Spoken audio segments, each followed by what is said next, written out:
Hello students, this is Shubham Mishra, your reasoning educator. I welcome you all on CLAT preparation by Adda 247.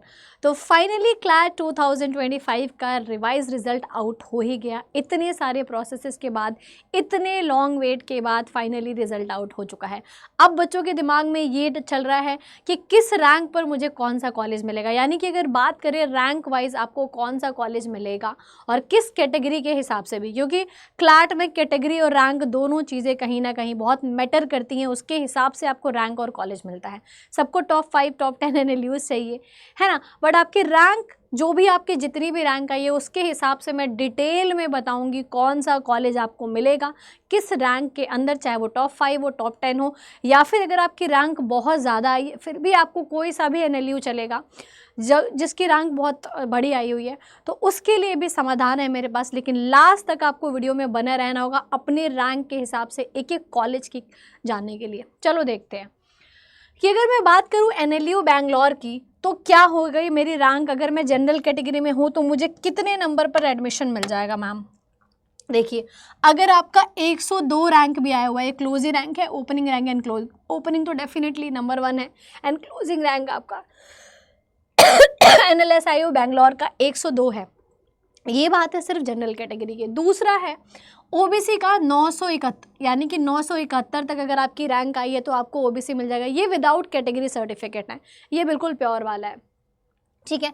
SC की बात करेंगे तो ये भी without category certificate का ही है कि 3007 या 3000 के अप्रॉक्स अगर आपकी रैंक आई है तो आपको आराम से NLSIU बैंगलोर मिल जाएगा। एसटी में आपका 7487 रैंक अगर आपकी होगी तो आपको मिल जाएगा SIU बैंगलोर। इसकी बात करेंगे नलसार हैदराबाद की सॉरी फॉर द डिस्ट्रप्शन। तो अगर आप जनरल कैटेगरी से 167 रैंक है तो आपको मिल जाएगा। अगर आप ओबीसी कैटेगरी से तो 1116 रैंक पे आपको एडमिशन मिल जाएगा। एससी कैटेगरी है तो 3570-80 की अप्रॉक्स भी आपका रैंक है तो मिल जाएगा आपको। 6083, 6080, 6090 भी अगर आपकी रैंक आई है तो आपको एसटी मिल जाएगा। एंड WNSLU कोलकाता की बात करें 280 की अप्रॉक्स अगर आपकी रैंक है तो आपको मिल जाएगा WNSIU Bangalore, sorry Calcutta. And OBC का भी ऐसा कोई रैंक गिवन नहीं है। एंड इसकी बाद अगर मैं बात करूँ तो एससी कैटेगरी 4500 कुछ के अप्रॉक्स में 8860 रैंक एसटी कैटेगरी, ये क्लोजिंग कैटेगरीज हैं। NLIU बैंगलोर भोपाल, ये भी बहुत इंपॉर्टेंट कॉलेज है और बच्चों का सपना होता है इसमें भी जाने का। बहुत सारे ऐसे बच्चे हैं क्योंकि टॉप 5 में ही आ रहा है आपका ये। अब जनरल कैटेगरी का 452 यानी कि 450 के अप्रॉक्स अगर आपका रैंक है तो आपको भोपाल मिल जाएगा। ओबीसी में 1315, एससी में 5178 और एससी में 11587 रैंक, ये सब विदाउट कैटेगरी सर्टिफिकेट का है। एंड ये तो हो गया आपके टॉप 5 कॉलेज। NLU जोधपुर का रैंक है 370 के अप्रॉक्स, 80 के अप्रॉक्स अगर आपका जनरल में है। HNLU रायपुर का है अगर 797 यानी 791 के अप्रॉक्स अगर आपकी रैंक आई है तो आपको रायपुर मिल जाएगा। ये भी टॉप बेस्ट कॉलेज है NLU का, बेस्ट है ना। इसके बाद 2060-70 के अप्रॉक्स अगर आपकी रैंक है तो आपको ओबीसी कैटेगरी में मिल जाएगा। एससी कैटेगरी में आपका 6765 अगर रैंक है तो मिल जाएगा। 12035-40 के अप्रॉक्स अगर आपकी रैंक है तो एससी कैटेगरी में आपको मिल जाएगा।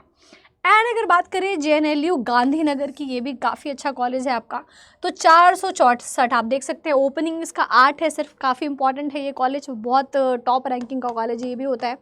तो 646 का रैंक अगर आपकी है जनरल कैटेगरी में तो आपको कॉलेज मिलेगा। 1858 के अप्रॉक्स अगर ओबीसी में है, 6175 एससी में और 11580 एसटी कैटेगरी में। RMNLU लखनऊ की बात करेंगे तो 764 अगर रैंक है अप्रॉक्स 700-800 के अप्रॉक्स में तो आपको लखनऊ मिल जाएगा। ओबीसी एस कैटेगरी में 1000 के अप्रॉक्स। एंड NLU पंजाब की बात करेंगे तो 1250 की रैंक अगर आपकी जनरल कैटेगरी में है तो यहाँ पर आपको एडमिशन मिल जाएगा। इसके बाद बात करेंगे NLU पटना की तो 13058 रैंक अगर आपकी जनरल कैटेगरी में है तो आपको मिल जाएगा। एंड बाकी के रिजर्व डोमिसाइल के लिए है सब। अगर पटना की बात करेंगे तो रिजर्व डोमिसाइल के हिसाब से आएगा। NLUS कोची की बात करेंगे तो 1136 में आपको आराम से जनरल कैटेगरी को मिल जाएगा कॉलेज। NLU ओडिशा 1205, NUS एराल जो रांची होता है उसका 1594 रैंक के अप्रॉक्स है ना। NLU त्रिचिपल्ली का 1628 से 1630 29 25 के अप्रॉक्स भी होगा तो आपको एडमिशन मिल जाएगा। And NLU Visakhapatnam 1390, NLU Mumbai 590 560 या 600, मैक्सिमम मैं 600 की रेंज कह रही हूँ, उतना भी नहीं जाएगा, उससे कम ही जाएगा। अगर आप 590 तक है तो NLU मुंबई आपको मिल जाएगा। बाकी ये रिजर्व कैटेगरी का है और बाकी आपको ये रिजर्व डोमिसाइल होगा तभी जाकर के आपको महाराष्ट्र में मिल पाएगा। तो ये कुछ अप्रॉक्स हमारा था एक रैंकिंग सिस्टम। अब बात करते हैं कि कोई ऐसा बच्चा जिसको ओवरऑल जानना है कि टॉप 5 NLUs चाहिए मुझे, मैं क्या करूं, क्या रैंक लानी पड़ेगी मुझे। तो टॉप 5 NLUs की अगर आप जनरल कैटेगरी में है तो आपको देख लेना है मोटा मोटा 480 तक अगर आपकी रैंक है तो टॉप 5 NLUs आपको मिल जाएगा। ठीक है, टॉप 5 NLUs में से कोई भी एक कॉलेज मिल जाएगा। EWS 510 अगर आपका स्कोर है 510, 509, 505 के अप्रॉक्स में तो आपको टॉप 5 मिल जाएगा। टॉप 10 की बात करेंगे कैटेगरी वाइज, ये कैटेगरी सर्टिफिकेट के साथ होगा आपका। EWS का 1700 तक की रैंक है आपकी, OBC का 2200 तक की रैंक है, SC 9400 तक की रैंक और ST का 16,700 तक की रैंक में आपको मिल जाएगा आराम से NLU। ठीक है, टॉप 10 NLUs मिलेंगे आपकी कैटेगरी सर्टिफिकेट लगा करके। ठीक है, इसके बाद अगर हम बात करेंगे कि यहाँ पर अगर आपको कोई भी NLU चलेगा, वो तो टॉप 5 और टॉप 10 थे, लेकिन आप कह रहे हैं मैम कोई भी NLU मिले, मुझे बस NLU चाहिए, मुझे NLU से एडमिशन लेना है, मेरी रैंक बहुत ज़्यादा आई है, टॉप 5 नहीं मिल रहा है, टॉप 10 नहीं मिल रहा है, मैं क्या करूँ। तो इस कैटेगरी में, इस रैंक में आपको कोई ना कोई NLU डेफिनेटली मिल जाएगा, 100% मिल जाएगा। अगर आप जनरल कैटेगरी से हैं, 2600 या 2800 तक आपकी रैंक गई है तो आपको कोई एक NLU डेफिनेटली मिल जाएगा 25 में से।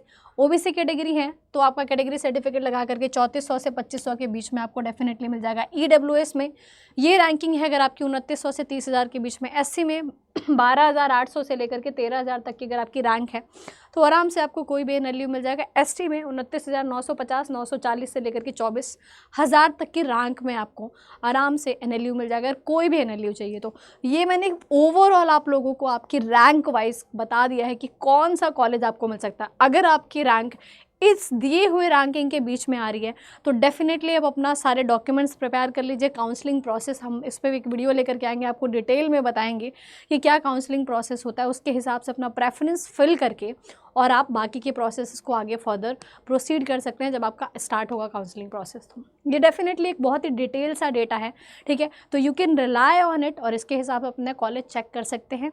सो आई होप सो कि that this video is going to be helpful for you guys and any further कोई क्वेरी है तो आप कमेंट कर सकते हैं। Stay tuned with us for further videos like this. Thank you.